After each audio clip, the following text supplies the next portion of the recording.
Hello good morning दोस्तों, स्वागत है आपका आज के मुख्य समाचारों में। दोस्तों यहां पर आपको देखने को मिलेंगे आज सुबह से लेकर शाम तक की तमाम बड़ी खबरें, मुख्य समाचार, ब्रेकिंग न्यूज अपडेट्स के रूप में। तो दोस्तों आप सभी लोगों से रिक्वेस्ट है कि इस वीडियो को ज़्यादा से ज़्यादा लाइक और शेयर करें। तो दोस्तों सीधे चलते हैं आज की पहली बड़ी खबर की ओर। चीन का फिंगर फोर से पीछे हटने से इनकार, भारतीय सेना अलर्ट पर, बढ़ा दी गई है तोपों की तैनाती। जी हां दोस्तों, लद्दाख में तनाव और ज्यादा बढ़ सकता है। चीन के चरित्र और हरकतों को देखकर भारतीय सेना ने एलएसी पर अपनी तैयारी बढ़ा दी है।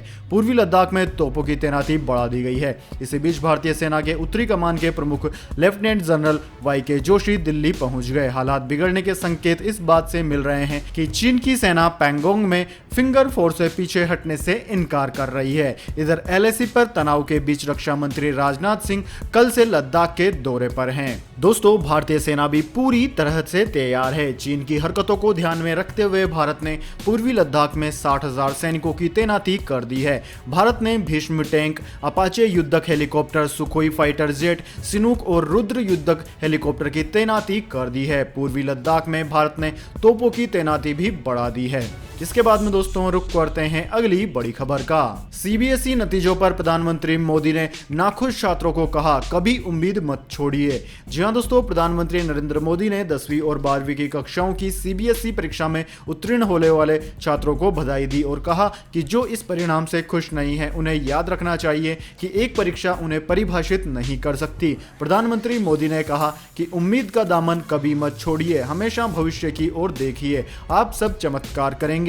प्रधानमंत्री ने ट्विटर पर कहा कि 10वीं और 12वीं की सीबीएसई परीक्षाओं में उत्तीर्ण मेरे युवा साथियों को बधाई, मैं आप सभी के उज्जवल भविष्य की कामना करता हूं। प्रधानमंत्री मोदी ने कहा कि जो इन परिणामों से खुश नहीं है उनसे वे कहना चाहते हैं कि एक परीक्षा यह परिभाषित नहीं कर सकती कि वे कौन है और उनका जीवन कैसे चलेगा। इसके बाद में दोस्तों रुक करते हैं अगली बड़ी खबर का। मोदी सरकार ने चीन को दिया एक और बड़ा झटका, दिल्ली मुंबई एक्सप्रेसवे प्रोजेक्ट से चीनी कंपनी आउट। जी हां दोस्तों, गलवान घाटी में सीमा विवाद के बीच भारत ने चीन को एक और झटका दे दिया। सरकार ने अब दिल्ली मुंबई एक्सप्रेसवे प्रोजेक्ट से 2 चीनी कंपनियों का कॉन्ट्रैक्ट रद्द कर दिया है। यह कॉन्ट्रैक्ट करीब 800 करोड़ रुपए का था। इन कंपनियों को अधिकारियों ने लेटर ऑफ अवार्ड देने से इनकार कर दिया और अब यह कॉन्ट्रैक्ट दूसरे सबसे कम रेट पर बोली लगाने वाले कंपनी को दिया जाएगा। यह कॉन्ट्रैक्ट दिल्ली मुंबई एक्सप्रेसवे के 2 खंड के लिए था। दिल्ली मुंबई एक्सप्रेसवे की लंबाई करीब 1261 किमी है, जिसे बनाने में करीब 1 लाख करोड़ रुपए खर्च होंगे। इकोनॉमिक टाइम्स की खबर के मुताबिक एक सरकारी अधिकारी ने कहा कि राजमार्ग एवं सड़क मंत्रालय ने करीब 800 करोड़ रुपए के इस कॉन्ट्रैक्ट को रद्द कर दिया। दोनों कंपनियां बिड करने में सफल हुई थी, इसके बावजूद उन्हें लेटर ऑफ अवार्ड नहीं दिया गया। यह कॉन्ट्रैक्ट अब दूसरी सबसे कम बोली लगाने वाली कंपनी को दिया जाएगा। इसके बाद में दोस्तों रुक करते हैं अगली बड़ी खबर का। स्पीकर के नोटिस के खिलाफ हाई कोर्ट पहुंचे सचिन पायलट, दिल्ली के बड़े वकील करेंगे बहस। जी हां दोस्तों, राजस्थान में सियासी संग्राम जारी है। सचिन पायलट ने गुरुवार को राजस्थान हाई कोर्ट में विधानसभा स्पीकर डॉक्टर सीपी जोशी द्वारा उनके और 18 समर्थक विधायकों को जारी किए नोटिस के खिलाफ याचिका दायर कर दी है। सूत्रों के मुताबिक एडवोकेट हरीश साल्वे और मुकुल रोहतगी सचिन पायलट के लिए और स्पीकर की तरफ से वकील अभिषेक मनु सिंघवी बहस कर सकते हैं। दोस्तों आपकी जानकारी के लिए बता दें, सचिन पायलट और उनके समर्थक 18 विधायकों के खिलाफ पार्टी विहिप की अवहेलना करने पर नोटिस जारी किया गया है। पार्टी विहिप की अवहेलना साबित होने पर बागियों की सदस्यता रद्द हो सकती है। हालांकि कांग्रेस विधायक दल की बैठक विधानसभा के बाहर हुई थी। इसके बाद में दोस्तों रुक करते हैं अगली बड़ी खबर का। भारत का हवाला देकर अमेरिका में टिकटॉक पर बैन लगाने की मांग ने पकड़ा जोर। जी हां दोस्तों, भारत के बाद अब अमेरिका में भी टिकटॉक सहित अन्य चीनी ऐप्स पर प्रतिबंध लगाने की मांग जोर पकड़ रही है। 24 प्रभावशाली रिपब्लिकन सांसदों ने इस संबंध में राष्ट्रपति डोनाल्ड ट्रंप को पत्र लिखा, जिसमें उन्होंने कहा कि जिस तरह भारत ने राष्ट्रीय सुरक्षा को ध्यान में रखते हुए 59 चीनी ऐप्स पर बैन लगाने का असाधारण कदम उठाया, वैसी ही कार्रवाई अमेरिका को भी करनी चाहिए। अमेरिकी बाजारों पर चीनी कम्युनिस्ट पार्टी सीसीपी से जुड़े टिकटॉक और अन्य सोशल मीडिया प्लेटफॉर्म की पहुंच सीमित करने के प्रशासन के प्रयासों को सराहते हुए सांसदों ने कहा कि चीनी ऐप्स उपयोगकर्ताओं के डेटा को चीन की सरकार के साथ साझा करते हैं, जो राष्ट्रीय सुरक्षा के लिए बहुत बड़ा खतरा है, इसलिए इन पर प्रतिबंध लगाया जाना चाहिए। इसके बाद में दोस्तों रुक करते हैं अगली बड़ी खबर का। दिल्ली में गुटखा, तंबाकू, पान मसाले पर बैन, बिक्री करने पर होगी बड़ी सजा। जी हाँ दोस्तों, दिल्ली सरकार ने एक बड़ा फैसला लेते हुए राज्य में तंबाकू और तंबाकू से बने उत्पाद पर पूरी तरह से रोक लगा दी है। राज्य सरकार ने चबाने वाले तंबाकू और उससे बने उत्पादों को प्रतिबंधित करने के दायरे में शामिल कर दिया है। फिलहाल यह फैसला 1 साल के लिए लिया गया है। दरअसल दोस्तों, दिल्ली सरकार ने इसके बारे में एक नोटिफिकेशन भी जारी कर दिया है। नोटिफिकेशन के मुताबिक दिल्ली में 1 वर्ष के लिए गुटखा, पान मसाला, तंबाकू, खैनी या किसी और रूप में तंबाकू उत्पादों के निर्माण, स्टोरेज, वितरण या फिर बिक्री पूरी तरह से प्रतिबंधित रहेगी। इसमें वे सभी तंबाकू उत्पाद शामिल है जो पैकेट में या फिर खुले में बिकते हैं। तंबाकू उत्पादों की बिक्री पर रोक को कड़ाई से लागू करने के लिए दिल्ली पुलिस और स्वास्थ्य विभाग की टीमें छापेमारी करेंगी। दोस्तों, आपकी जानकारी के लिए बता दें, दिल्ली से पहले झारखंड सरकार भी पूरे राज्य में तंबाकू उत्पादों की बिक्री, भंडारण और वितरण पर रोक लगाई हुई है। दोस्तों, वैसे आपकी इस बारे में क्या राय है? क्या पूरे देश में ही तंबाकू, गुटखा जैसे उत्पादों को बैन कर दिया जाना चाहिए या नहीं? कमेंट करके जरूर बताएं, क्योंकि दोस्तों यह हमारे देश की युवा पीढ़ी को बर्बादी की ओर ले जा रहे हैं।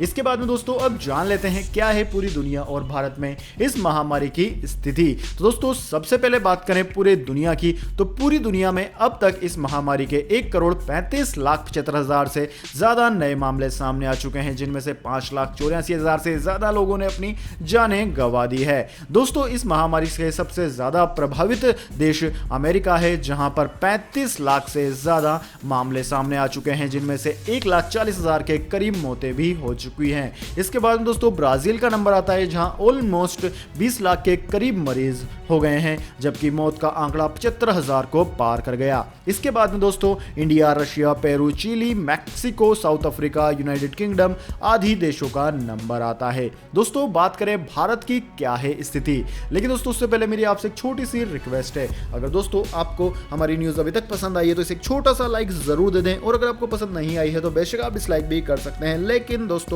लाइक और डिसलाइक जरूर करिए, क्योंकि दोस्तों यही हमारी मेहनत का फल होता है और इसी से पता चलता है कि आपको हमारी वीडियो पसंद आई है या नहीं। साथ ही दोस्तों वीडियो को अपने दोस्तों तक शेयर भी जरूर करें। तो दोस्तों जान लेते हैं क्या है भारत की स्थिति। दोस्तों बात करें भारत की पिछले 24 घंटे के हालात की, तो दोस्तों बीते 24 घंटों के दौरान भारत में 31,000 से ज्यादा नए मामले सामने आ चुके हैं, जो कि अब तक का रिकॉर्ड है। भारत में अभी तक कभी भी एक दिन में 31,000 से ज्यादा मामले नहीं आए। कुल मामलों की संख्या दोस्तों 10 लाख को पार कर गई है, जबकि मरने वालों का आंकड़ा भी लगभग 26,000 हो गया है। भारत में सबसे ज्यादा महाराष्ट्र, तमिलनाडु और दिल्ली में मरीज हैं, जहां महाराष्ट्र में 2,90,000 के करीब मरीजों की संख्या है, वहीं तमिलनाडु में 1,60,000 और दिल्ली में 1,20,000 से ज्यादा मरीज हैं। दोस्तों इन राज्यों के बाद में कर्नाटक, गुजरात, उत्तर प्रदेश, तेलंगाना, आंध्र प्रदेश, वेस्ट बंगाल, राजस्थान, हरियाणा, बिहार, मध्य प्रदेश आदि राज्यों का नंबर आता है। इसके बाद में दोस्तों रुक करते हैं अगली बड़ी खबर का। बिहार में 65 साल से ज्यादा उम्र के वोटर पोस्टल बैलेट से वोटिंग नहीं कर पाएंगे। इस महामारी की वजह से राज्य में 34,000 एक्स्ट्रा पोलिंग स्टेशन भी बनाए जाएंगे। जी हां दोस्तों, चुनाव आयोग ने फैसला लिया है कि बिहार विधानसभा चुनाव में 65 साल से ऊपर के लोगों को पोस्टल बैलेट से वोट डालने की इजाजत नहीं दी जाएगी। आयोग ने इसके पीछे मैन पावर इस महामारी के चलते सुरक्षा उपायों का हवाला दिया है। कुछ दिन पहले चुनाव आयोग ने इस महामारी के चलते ही वोटिंग के नियमों में बदलाव किया था। इसके तहत 65 साल से ऊपर के लोगों को पोस्टल बैलेट से वोट डालने की इजाजत नहीं दी गई। यह बदलाव तब किए गए जब साल के अंत तक बिहार में विधानसभा के चुनाव होने हैं। इसके बाद में दोस्तों अगली बड़ी खबर, 18 जुलाई से फ्रांस और भारत के बीच शुरू होगी उड़ान, कई देशों के साथ हुआ है समझौता। जी हां दोस्तों, एविएशन सेक्टर धीरे धीरे अपनी पुरानी राह पकड़ रहा है। नागर विमानन मंत्री हरदीप सिंह पुरी ने कहा कि देश में 60% घरेलू उड़ानें दीपावली तक सामान्य हो जाएंगी। इसके अलावा कई इंटरनेशनल रूट्स पर भी जल्द उड़ानें शुरू की जाएंगी। इसके लिए अमेरिका और फ्रांस सहित कई देशों से समझौता किया गया है। हरदीप सिंह पुरी ने कहा कि भारत ने अमेरिका और फ्रांस के साथ अंतर्राष्ट्रीय उड़ानों के लिए समझौता किया है। जल्द ही जर्मनी और ब्रिटेन के साथ भी उड़ानें शुरू होंगी। समझौते के तहत भारत से एयर इंडिया के विमान फ्रांस और अमेरिका के लिए उड़ान भर सकेंगे। इसके बाद में दोस्तों अगली बड़ी खबर, उत्तर प्रदेश में फाइनल ईयर को छोड़कर सभी यूनिवर्सिटी एग्जाम कैंसिल, सितंबर में होंगे फाइनल एग्जाम। जी हां दोस्तों, फैल रही महामारी के बढ़ते प्रकोप के चलते उत्तर प्रदेश के सभी राज्य विश्वविद्यालयों और महाविद्यालयों के फाइनल ईयर या फिर सेमेस्टर को छोड़कर बाकी एग्जाम कैंसिल कर दिए गए हैं। आखिरी वर्ष या फाइनल सेमेस्टर की परीक्षाएं सितंबर में कराई जाएंगी। इसके बाद में दोस्तों अगली बड़ी खबर, मौसम समाचार। दिल्ली एनसीआर में अब मेहरबान होगा मानसून, मौसम वैज्ञानिकों ने यहां दी भारी बारिश की चेतावनी। जी हां दोस्तों, मानसून अब दिल्ली समेत पूरे उत्तर भारत पर मेहरबान हो सकता है। मौसम वैज्ञानिकों की माने तो दिल्ली और राष्ट्रीय राजधानी में अगले 24 घंटों के दौरान हल्की बारिश हो सकती है। साथ ही पंजाब, हरियाणा, उत्तर प्रदेश, राजस्थान, सौराष्ट्र और कच्छ, आंतरिक कर्नाटक, केरल, तमिलनाडु के कुछ हिस्सों, गंगीय पश्चिम बंगाल, ओडिशा और छत्तीसगढ़ में हल्की से तेज बारिश होने की संभावना है। दोस्तों, स्काईमेट वेदर की रिपोर्ट के मुताबिक दक्षिणी झारखंड और इससे सटे भागों पर एक चक्रवाती हवाओं का क्षेत्र बना हुआ है। मानसून इस समय राजधानी दिल्ली के दक्षिण से दक्षिणी उत्तर प्रदेश, झारखंड और गंगीय पश्चिम बंगाल पर पहुंच गया है। दोस्तों, बीते 24 घंटों के दौरान केरल, तमिलनाडु, उत्तरी आंतरिक कर्नाटक, मध्य महाराष्ट्र, मराठवाड़ा, मध्य प्रदेश, राजस्थान, गुजरात, पंजाब, उत्तराखंड, हिमाचल प्रदेश, झारखंड, गंगीय पश्चिम बंगाल में बारिश हुई है। इसके बाद में दोस्तों रुक करते हैं अगली बड़ी खबर का। गोल्ड सिल्वर प्राइस टुडे, सोने और चांदी की कीमतों में आई गिरावट, जान लीजिए ताजा सराफा भाव। जी हां दोस्तों, इस महामारी को लेकर बड़ी उम्मीदों के चलते ग्लोबल बाजार में सोने की कीमतें लुढ़क गई है। इसी का असर आज घरेलू बाजार पर देखने को मिला। आज दिल्ली के सराफा बाजार में 10 ग्राम सोना 32 रुपए तक सस्ता हो गया, वहीं 1 किलोग्राम चांदी के दाम 124 रुपए तक कम हो गए हैं। दोस्तों, बात करें सोने की तो 99.9% शुद्धता वाला 10 ग्राम सोना 50 रुपए प्रति 10 ग्राम तक नीचे आ गया और अब यह 49,986 रुपए प्रति 10 ग्राम पर है। वहीं दोस्तों, चांदी की बात की जाए तो 1 किलोग्राम चांदी 53,934 रुपए से गिरकर 53,810 रुपए प्रति किलोग्राम पर आ गई है। इसमें 124 रुपए की गिरावट दर्ज की गई।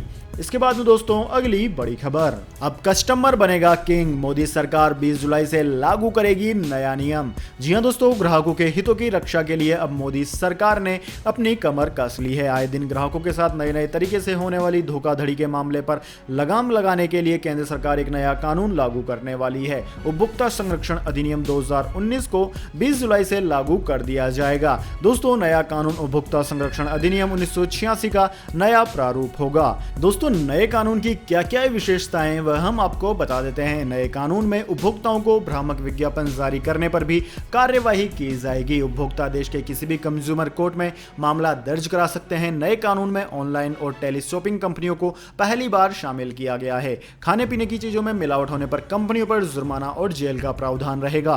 कंज्यूमर फोरम में 1 करोड़ रुपए तक के केस दाखिल हो पाएंगे। State consumer dispute redressal commission में 1 करोड़ से 10 करोड़ रुपए तक के केसों की सुनवाई होगी। नेशनल कंज्यूमर डिस्प्यूट डिस्ट्रेसल कमीशन में 10 करोड़ रुपए से ऊपर केसों की सुनवाई होगी। इसके बाद में दोस्तों रुक करते हैं अगली बड़ी खबर का। झुक गया पाकिस्तान, कुलभूषण जाधव को दिया काउंसलर एक्सेस, 2 भारतीय अधिकारी मिले। जी हां दोस्तों, पाकिस्तान ने अपनी जेल में बंद भारतीय नागरिक कुलभूषण जाधव से मिलने के लिए भारतीय उच्चायुक्त को दूसरी बार एक्सेस दे दिया। इसके तहत 2 भारतीय अधिकारियों ने उनसे मुलाकात की। जुलाई की शुरुआत में पाकिस्तान ने ऐलान किया था कि वह कुलभूषण को दूसरा काउंसलर एक्सेस देगा। उनके पिता और पत्नी को मिलने के लिए आमंत्रित किया गया था। हालांकि भारत ने कुलभूषण जाधव को बिना शर्त काउंसलर एक्सेस देने की मांग की थी। पिछले 1 साल में दूसरी बार कुलभूषण को काउंसलर एक्सेस दी गई थी। इसके तहत भारतीय अधिकारी कुलभूषण जाधव से मिल रहे हैं। पाकिस्तान ने सितंबर 2019 में कुलभूषण जाधव को पहली बार काउंसलर एक्सेस दी थी। भारत के डिप्टी हाई कमिश्नर गौरव ने उनसे करीब 2 घंटे मुलाकात की थी। उसके बाद विदेश मंत्रालय ने बयान जारी कर कहा था कि जाधव पर पाकिस्तान के झूठे दाव को स्वीकार करने का ज्यादा दबाव है। इसके बाद में दोस्तों अगली बड़ी खबर, रिलीज नहीं होगी माजिद मजीद की film Muhammad the messenger of God, लगा दिया प्रतिबंध। जी हां दोस्तों, ऑनलाइन रिलीज होने वाली फिल्म माजिद मजीदी द्वारा निर्देशित विवादित film Muhammad the messenger of God पर महाराष्ट्र के राज्य मंत्री अनिल देशमुख ने त्वरित पाबंदी लगा दी है और डॉन सिनेमा के पोर्टल को बंद करने का आदेश दिया है। आगामी 21 जुलाई को फिल्म रिलीज होने वाली थी। जिस दिन से फिल्म रिलीज होने का समाचार आया तभी से ये रजा अकेडमी ने इसका विरोध शुरू कर दिया था। तो दोस्तों यह थे आज के मुख्य समाचार। इसके बाद दोस्तों अब बारी आती है आज के माइंड क्यूज क्वेश्चन की। जी हाँ दोस्तों, एक आसान से सवाल का जवाब देकर आप जीत सकते हैं एक अमेजिंग सरप्राइज गिफ्ट हमारे यूट्यूब चैनल की ओर से। तो दोस्तों आज का सवाल आपकी स्क्रीन पर आ चुका है। दोस्तों आपको बताना है भारत का राष्ट्रीय पशु कौन सा है। जी हाँ दोस्तों, अगर आप जानते हैं भारत के राष्ट्रीय पशु का नाम तो जल्दी से उसका नाम कमेंट बॉक्स में लिख दीजिए। अगर दोस्तों आपका जवाब होता है एकदम सही और आप चुन ले जाते हैं लक्की विजेता के रूप में तो आपको मिलेगा एक अमेजिंग सरप्राइज गिफ्ट हमारे YouTube channel IFC knowledge stream की ओर से। तो दोस्तों जल्दी से अपना उत्तर कमेंट बॉक्स में लिख दीजिए, वीडियो को लाइक कर लीजिए और चैनल को सब्सक्राइब करके बेल आइकन भी दबा लीजिए। साथ ही दोस्तों वीडियो को ज्यादा से ज्यादा शेयर करें। धन्यवाद। वंदे मातरम। जय हिंद, जय भारत।